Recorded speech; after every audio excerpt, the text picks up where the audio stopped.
दर्शकों, आपको हमारा चैनल पसंद आता है तो सब्सक्राइब करें, लाइक करें, शेयर करें, कमेंट ज़रूर करें। मुझे भी जान से मारने की धमकी दी जा रही है और मैं स्पष्ट कह दूं अभी आपसे कि जो लोग मुझे जान से मारने की धमकी दे रहे हैं, मैं तो खुला नाम लूँगा। उसमें अनिल मिश्रा और पाठक की जिम्मेदारी होगी। अगर मुझे कुछ भी होता है तो इसकी पूरी जिम्मेदारी पवन पाठक और अनिल मिश्रा की होगी। और जो भी लोग विरोध कर रहे हैं, पूरे देश में राम जी की मूर्ति लगी हुई है, पूरे देश में मंदिर बना हुआ है, कोर्ट परिसर में मंदिर बना हुआ है, डिस्ट्रिक्ट कोर्ट में मंदिर बना हुआ है, हर जगह जहाँ भी आप जाओ वहाँ पे मंदिर बना हुआ है। तो मंदिर का कोई विरोधी नहीं है। स्टैचू तो इसलिए लगाना चाह रहे हैं वहाँ पे, और कैद साहब भी इसलिए लगाना चाह रहे हैं स्टैचू को, ताकि जो SC ST OBC के लोगों से प्रेरणा लेंगे उनसे और आगे बढ़ेंगे, है ना। मुख्य चीज़ है SC ST OBC के लोगों को मुख्य धारा में लाना, क्योंकि हाई कोर्ट में मैं देख पा रहा हूँ, मुझे कम 1 साल होने जा रही है हाई कोर्ट में। SC ST के बहुत कम वकील हैं हाई कोर्ट लेवल पे। डिस्ट्रिक्ट कोर्ट में वकालत कर रहे हैं, फैमिली कोर्ट में कर रहे हैं, नीचे लेवल पे कर रहे हैं, लेकिन हाई कोर्ट में बहुत कम लोग कर रहे हैं। जब हाई कोर्ट में स्टैचू लग जाएगी तो हमारे लोग हाई कोर्ट में वकालत करने लगेंगे और उनका एक हौसला बढ़ेगा।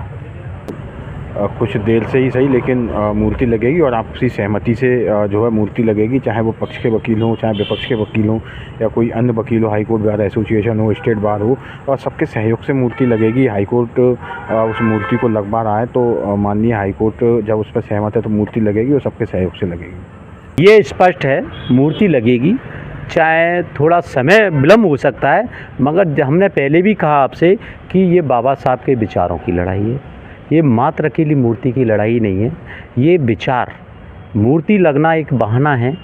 मूर्ति के जरिए कोर्ट में एक विचार जाएगा, वहाँ सभी भाई सर्व समाज के लोग वकालत करते हैं, कुछ पिछड़े वकालत करते हैं, अंगड़े वकालत करते हैं, सिंबल ऑफ नॉलेज के नाम से पूरी दुनिया जाती है। तो व्यक्ति जाएगा, गर्व महसूस करेगा कि जिसने संविधान लिखा है, जो देश का पहला कानून मंत्री रहा है, जिसको दुनिया में सिंबल ऑफ नॉलेज के नाम से जाना जाता है, आज उस व्यक्ति, उस शख्सियत की, महान व्यक्ति की कोर्ट में मूर्ति लगी है। तो ये अपने आप में गर्व महसूस करने को उनको एक प्रेरणा मिलेगी। नमस्कार दर्शकों, मैं हूं अमित बॉर्सन और आप देख रहे हैं रेंजर टीवी इंडिया। ना धर्म ना जात, केवल सत्य के साथ। दर्शकों, जिस प्रकार से जो भारत देश के अंदर एक चर्चा का विषय बना हुआ है इस समय, जो कि ग्वालियर हाई कोर्ट के अंदर जो बाबा साहब डॉक्टर भीमराव अंबेडकर जी की जो प्रतिमा लगाई जा रही थी, उसको देखते हुए कुछ संविधान विरोधी लोगों के द्वारा वहाँ पर बाबा साहब की प्रतिमा का विरोध किया गया और उसे लगने से रोकने के लिए प्रयास किए जा रहे हैं। और इसी विषय को लेकर आज हम उपस्थित हैं जनपद ग्वालियर में, जहां पर ग्वालियर हाई कोर्ट के कुछ अधिवक्ता हमारे साथ में उपस्थित हैं और इनसे भी जानकारी प्राप्त करना चाहेंगे क्या विषय है और क्या विषय की आगे कार्रवाई चल रही है। जैसे कि आज जो 17 मई की ओपनिंग थी उस मूर्ति की, उसको देखते हुए क्या कहना चाहेंगे सर, जिस प्रकार से जो संविधान विरोधी लोग जो बाबा साहब की प्रतिमा को अनावर करने से रोक रहे हैं वहाँ पर? देखो, पूरा मामला मैं बताता हूँ। जो कुछ समय की बात है कि हमारे जितने भी साथी हैं, वकील भाई हैं, उन लोगों ने हम लोगों ने आवेदन दिया मिलकर कि जिस तरह सुप्रीम कोर्ट में बाबा साहब की जो संविधान निर्माता हैं, बाबा साहब की मूर्ति जो सुप्रीम कोर्ट में लगी है, उसी तर्ज पे क्यों ना ग्वालियर में हाई कोर्ट में, मध्य प्रदेश में ग्वालियर में हाई कोर्ट में वो मूर्ति की स्थापना की जाए। तो हम लोगों ने आवेदन दिया गया, तो मुख्य न्यायाधीश जस्टिस सुरेश कुमार कैद जी द्वारा उसको आदेश पारित किया गया। लिखित में वाकई प्रोसीडिंग है, उन्हें परमिशन दी है। तो परमिशन देने के बाद कोर्ट बिल्डिंग ने उसका मूर्ति का काम चालू किया गया, स्टैंड भी पूरा तैयार हो गया और मूर्ति भी पूरी कंप्लीट हो चुकी है। जब मूर्ति लगने के लिए आती है कोर्ट में, तो फिर जो बाबा साहब को नहीं मानते हैं, जो जातिवादी मानसिकता के लोग हैं, कुछ वकील हैं जो इस मूर्ति का विरोध कर रहे हैं कि हाई कोर्ट परिसर में मूर्ति नहीं लगेगी। अब पता नहीं उनको क्या दर्द है, ये क्या सोच के वो मूर्ति का विरोध कर रहे हैं, ये तो वही बता सकते हैं, इसके जाने में मैं तो नहीं बता सकता। तो इसी दौर में 14 तारीख को एक बड़ा आंदोलन, जब मूर्ति 14 तारीख को लगने जा रही थी, तो 14 तारीख को देशव्यापी बड़ा आंदोलन खड़ा हुआ उनके विरोध के कारण। तो वहाँ से फिर फ़ोन के माध्यम से जो मुख्य न्यायाधीश जी हैं कैद साहब, उनसे संवाद हुआ। तो रात को उनसे चर्चा होती है कि आप लोग थोड़ा सा, मैं आके 2 दिन में मैं 2 दिन में आ रहा हूँ और आके इस मूर्ति की प्रक्रिया को किस तरह स्थापित करना है, किस तरह से होना है, तो वो आके उस चीज़ को मैं देखता हूँ। तो 17 आज आने वाले थे कैद साहब, मगर कुछ निज कारण, बस जो भी कारण रहा हो, तो उनका आना कैंसिल हो गया। तो हमको रात को फिर प्रशासन के बुलाया गया वहाँ पर। तो उन्होंने, प्रशासन ने हमको जानकारी दी गई, उसमें मेरे साथ में मैं था, विश्वजीत जी ये थे, हम लोग वहाँ प्रतिनिधि पूरे हम लोगों को वहाँ बुलाया गया।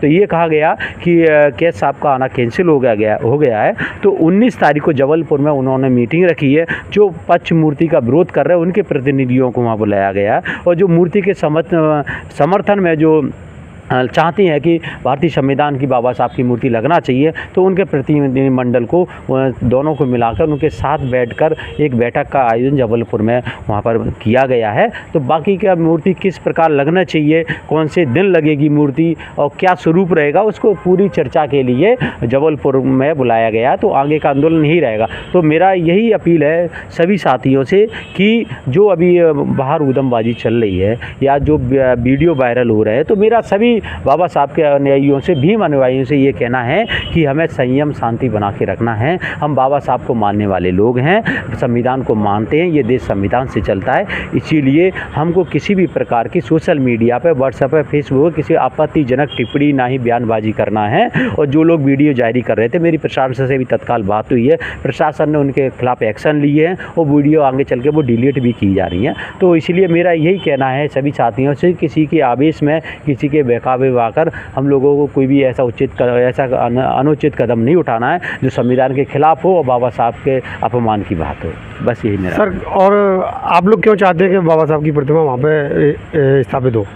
भाई, इस देश के जिस किताब से ये देश चल रहा है, संविधान से देश चल रहा है, लिखित संविधान से देश चल रहा है, उसके वो निर्माता हैं और पूरे देश के जो अर्थशास्त्री रहे हैं, आरबीआई का निर्माण किया, ऐसे कईयों जो देश हित में, देश को विकास के लिए, अखंड भारत बनाने के लिए जो उन्होंने काम किया है, तो देश के अग्रणी हैं वो, और विदेशों में सिंबल ऑफ नॉलेज के नाम से जाने जाते हैं। तो फिर क्यों नहीं लगना चाहिए, मेरा ये है।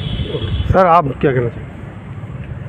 देखिए, मूर्ति लग रही है और कुछ देर से ही सही, लेकिन मूर्ति लगेगी और आपसी सहमति से जो है मूर्ति लगेगी, चाहे वो पक्ष के वकील हों, चाहे विपक्ष के वकील हों, या कोई अन्य वकील हो, हाई कोर्ट बार एसोसिएशन हो, स्टेट बार हो, और सबके सहयोग से मूर्ति लगेगी। हाई कोर्ट उस मूर्ति को लगवा रहा है, तो माननीय हाई कोर्ट जब उस पर सहमत है तो मूर्ति लगेगी और सबके सहयोग से लगेगी।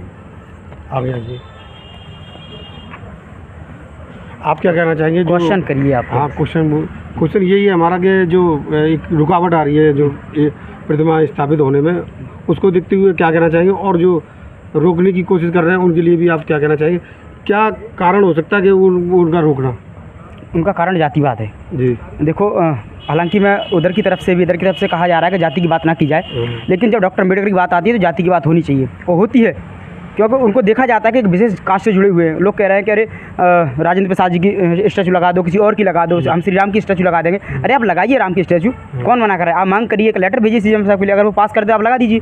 सीएम साहब ने, हमने पास नहीं की, हमारे वकील साहब भाइयों ने मांग की कि यहाँ पे स्टैचू होनी चाहिए, क्योंकि भारत रत्न है, संविधान लिखा है देश उनकी। और रही बात जो दलित, शोषित, वंचित पिछड़ों के लिए बहुत कुछ किया डॉक्टर अम्बेडकर साहब ने, उनसे प्रेरणा लेते हैं यहाँ के लोग।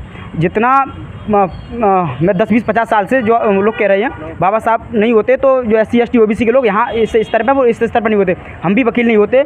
और पूरे देश में जो भी SC, ST के लोग आज आगे बढ़कर हिस्सा ले रहे हैं हाई कोर्ट में, अन्य राजनीति में भी, वो इस स्तर पर नहीं होते। और रही बात उसकी कि बाबा साहब की स्टैचू लगनी चाहिए, और जो विरोध कर रहे हैं मैं तो उनसे कहना चाहूँगा, आप विरोध करें, आपका अधिकार है, हम समर्थन करें, हमारा अधिकार है। मुझे भी पर्सनल टारगेट किया जा रहा है कि आप इन दलितों का साथ क्यों दे रहे हैं, है ना, और इनका बाबा साहब की स्टैचू आप क्यों लगवाना चाह रहे हैं। आप तो एक तो कमेंट आ रहा था कि आप गुरु गोबिंद सिंह जी की स्टैचू लगवाइए, गुरु नानक की स्टैचू लगवाइए। आप देखो, हमारी कोई पर्सनल मांग नहीं है, जो इनकी मांग है उन लोगों का मैंने समर्थन किया है, और मैं जब तक स्टैचू नहीं लेके समर्थन करता रहूँगा। जिसका विरोध, हमारा काम वकालत, मैं वकालत करता हूँ हाई कोर्ट में, मैं समर्थन का वकालत कर रहा हूँ, आप विरोध की वकालत कर रहे हैं, आप करिए अपना काम है। लेकिन मुझे लोग जान से मारने की धमकी दे रहे हैं, है ना, आप इनका समर्थन करेंगे या आप स्टैचू का समर्थन करें, आपको जान से मार दिया जाएगा। तो मैं उनसे बता दूं, भाई साहब, आप जान से तो नहीं मार सकते, और मार देंगे तो कोई बड़ी बात नहीं है, आपके लिए आप कुछ भी कर सकते हैं। मेरा तो कहना यह है कि आप, पूरे देश में राम जी की मूर्ति लगी हुई है, पूरे देश में मंदिर बना हुआ है, कोर्ट परिसर में मंदिर बना हुआ है, डिस्ट्रिक्ट कोर्ट में मंदिर बना हुआ है, हर जगह जहाँ भी आप जाओ वहाँ पे मंदिर बना हुआ है, तो मंदिर का कोई विरोधी नहीं है। स्टैचू तो इसलिए लगाना चाह रहे हैं वहाँ पे, और कैद साहब भी इसलिए लगाना चाह रहे हैं स्टैचू को, ताकि जो SC, ST, OBC के लोगों से प्रेरणा लेंगे उनसे और आगे बढ़ेंगे, है ना। मुख्य चीज़ है SC, ST, OBC के लोगों को मुख्य धारा में लाना, क्योंकि हाई कोर्ट में मैं देख पा रहा हूँ, मुझे कम 1 साल होने जा रही है हाई कोर्ट में, SC, ST के बहुत कम वकील हैं हाई कोर्ट लेवल पे, डिस्ट्रिक्ट कोर्ट में वकालत कर रहे हैं, फैमिली कोर्ट में कर रहे हैं, नीचे लेवल पे कर रहे हैं, लेकिन हाई कोर्ट में बहुत कम लोग कर रहे हैं। जब हाई कोर्ट में स्टैचू लग जाएगी तो हमारे लोग हाई कोर्ट में वकालत करने लगेंगे, और उनका एक हौसला बढ़ेगा लड़ाई लड़ने का, और रही बात उसकी वकालत करने का। अभी वहाँ पे लोगों को दबा दिया जाता है। अभी मुझे घटना बीच में पता लगी, जो जज साहब है ना, उनके माध्यम से लोगों को डिमोटिवेट किया जा रहा है ना, उनकी जो फाइल उनकी खारिज की जा रही है। ये गलत बात है, आप न्याय करिए, है ना। हम नहीं चाहते हम किसी के साथ गलत करें, कोई भी हमारे साथ गलत करेगा तो आवाज़ तो उठाएंगे ना, सिंपल सी बात है। और जो लोग मुझे मारने की धमकी दे रहे हैं, जो विरोधी लोग हैं कि हम तुम्हें जान से मार देंगे, हम तुम्हारा ये करवा देंगे, आप इनका साथ मत दीजिए, तो भाई साहब देखो ये है कि मैं न्याय का साथ दे रहा हूँ, मैं समानता का साथ दे रहा हूँ। बाबा साहब ने समानता के लिए लड़ाई लड़ी, न्याय के लिए लड़ाई लड़ी, हम उनके साथ हैं। और जो भी इसका विरोध कर रहे हैं उनका विरोध आप विरोध करिए, आप कानूनी तरीके से विरोध करिए, हम कानूनी तरीके से उसका समर्थन कर रहे हैं, उसमें बुराई क्या है। और रही कोई बात नहीं है, चलो आप बोलते हैं है ना। जो लोग विरोध करें, हम समर्थन कर रहे हैं, हम समर्थन कर रहे हैं, उसमें बुराई क्या है। संवैधानिक रूप से आप जो भी काम करें वो करें, संवैधानिक रूप से करें, आप गुंडागर्दी ना करें। रही बात मैं 14 तारीख के बारे में बता दूं, 14 तारीख को जो गुंडागर्दी हुई है हाई कोर्ट में, वो बहुत निंदनीय है, क्योंकि 10, 20, 50 लोग, जो भी 50 लोग थे SC, ST, OBC के, जो लोग वहाँ स्टैचू को स्थापित करना चाहते थे, लेकिन वो भी साहब के कहने पे उन्होंने कहा कि स्टैचू स्थापित होगी, हम लोग समर्थन में पहुँच गए वहाँ। उनके साथ जो जाति हुई, भेदभाव हुआ, और जो गाली गलौज की, साहब को भी गाली गलौज की, PR साहब को गाली गलौज की, अधिवक्ताओं को जाति से गाली गलौज हुई, वो बहुत निंदनीय है, उन पर कार्रवाई होनी चाहिए। और CCTV फुटेज निकाले चाहिए पूरे हाईकोर्ट के, सार्वजनिक ना करें लेकिन उन पर कार्रवाई करें देख के, है ना, क्योंकि वो सब लाइव टेलीकास्ट होता है, सारी चीज़ जानते हैं। क्योंकि यहाँ हाईकोर्ट है, ये कोई आम वो नहीं है कि वहाँ की आम बिल्डिंग हो, वहाँ पे हाईकोर्ट में अगर ऐसा होगा तो बताओ लोग कहाँ सुरक्षित हैं। एक हमारे वकील हैं, उनके साथ मारपीट हुई, मुझे भी जान से मारने की धमकी दी जा रही है। और मैं स्पष्ट कह दूँ अभी आपसे कि जो लोग मुझे जान से मारने की धमकी दे रहे हैं, मैं तो खुला नाम लूँगा, उसमें अनिल मिश्रा और पाठक की जिम्मेदारी होगी। अगर मुझे कुछ भी होता है तो इसकी पूरी जिम्मेदारी पवन पाठक और अनिल मिश्रा की होगी, और जो भी लोग विरोध कर रहे हैं उनकी जिम्मेदारी अगर मुझे कुछ भी होता है।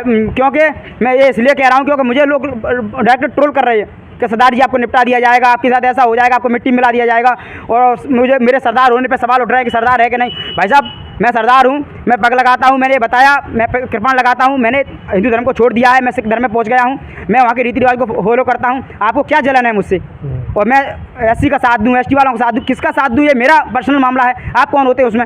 या सच्चाई का साथ देंगे? मैं सच्चाई का साथ दूँ, मैं किसी का साथ दूँ, आप कौन होते हैं मुझे इंटरफेयर करने वाले कि आप हमारा साथ रहिए, आप ये करिए, आप विरोध, आप कौन है? आप मेरा डिसीजन आप थोड़ी लेंगे, मेरा डिसीजन मैं लूँगा। अगर मेरे साथ कुछ होगा तो उसकी जिम्मेदार मैं हूँ, है ना।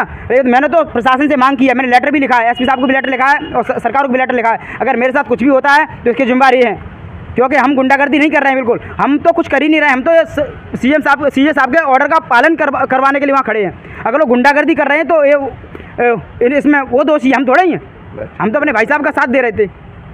तो अंत में आप क्या कहना चाहेंगे? जो स्टैचू लग रही है तो आप इंतज़ार करेंगे समय का, स्टैचू क्या लगता है आपको, लग पाएगी या नहीं लग पाएगी? देखिए ये स्पष्ट है, मूर्ति लगेगी, चाहे थोड़ा समय विलम्ब हो सकता है, मगर हमने पहले भी कहा आपसे कि ये बाबा साहब के विचारों की लड़ाई है, ये मात्र अकेली मूर्ति की लड़ाई नहीं है। ये विचार, मूर्ति लगना एक बहाना है, मूर्ति के जरिए कोर्ट में एक विचार जाएगा, वहाँ सभी भाई सर्व समाज के लोग वकालत करते हैं, कुछ पिछड़े वकालत करते हैं, अंगड़े वकालत करते हैं, सिंबल ऑफ नॉलेज के नाम से पूरी दुनिया जाती है। तो व्यक्ति जाएगा, गर्व महसूस करेगा कि जिसने संविधान लिखा है, जो देश का पहला कानून मंत्री रहा है, जिसको दुनिया में सिंबल ऑफ नॉलेज के नाम से जाना जाता है, आज उस व्यक्ति, उस शख्सियत की, महान व्यक्ति की कोर्ट में मूर्ति लगी है, तो ये अपने आप में गर्व महसूस करने को उनको एक प्रेरणा मिलेगी। तो ये विचारों की लड़ाई है। और रहा कि जैसे तो कोई आदेश करने वाले चीफ हैं, जैसे मुख्य न्यायाधीश ने मूर्ति स्थापना के आदेश दिए, हम लोगों ने आवेदन दिया, तो अब जब उनने कहा है कि 19 तारीख को आकर यहाँ के जबलपुर आके मीटिंग कीजिए, तो भाई उनका सम्मान रखना हमारा सर्वोपरि है। जो हमारे प्रदेश, मध्य प्रदेश के जुडिशियल के जो मुखिया हैं, मेन मुखिया हैं, तो जब उन्होंने कहा है कि हम आके इसको बैठ के सुलझाते हैं कि कहाँ कैसे मूर्ति लगना है, और उनका यही कहना है कि शांत तरीके से दोनों पक्षों का विरोध शांत तरीके, जो लोग विरोध कर रहे हैं उनको भी समझा के बैठाल के कि बिना विवाद के मूर्ति लगना चाहिए, जिससे पूरा देश और मध्य प्रदेश गौरवान्वित होगा, उनमें सद्भावना बढ़ेगी। इसीलिए थोड़ा देर और लतीफ़ हो रही है, मगर मैं इतना भी बता देना चाहता हूँ कि अगर चीफ साहब की बात नहीं मानी जाती है तो फिर आंदोलन रुकने वाला नहीं है। जब तक मूर्ति नहीं लग जाती, ये आंदोलन जारी रहेगा और आखिरी सांस तक हम इस मूर्ति की स्थापना के लिए निरंतर आगे बढ़ते रहेंगे और आंदोलन करते रहेंगे।